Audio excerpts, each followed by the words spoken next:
SSC GD 2024 ভর্তি physical centre Murshidabad Roshanbagh এবং Kalyani BSF camp সম্পর্কে সমস্ত তথ্য তোমরা এই ভিডিওয় জানতে পারবে।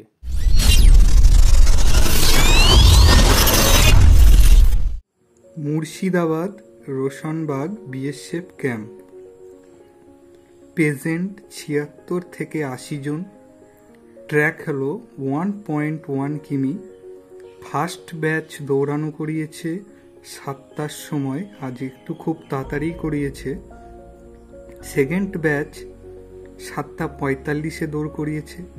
টোটাল পাস করেছে 35 থেকে 40 জন ক্যান্ডিডেট।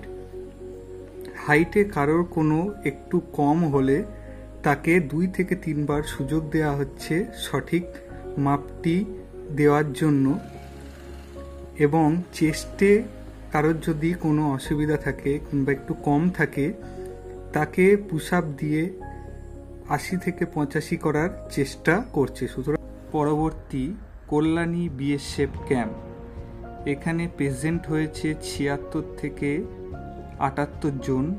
ট্রাক 2.5 কিমি। টোটাল পাস হয়েছে 30+, সঠিক জানা নেই।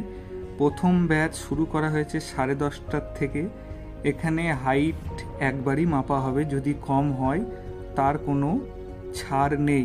চাইলে তুমি অ্যাপ্লিকেশন করে আবেদন করতে পারো, এবং এখানে চেস্টেরও কোনো ছাড় নেই। সুতরাং 80 থেকে 85 তোমাকে হতেই হবে।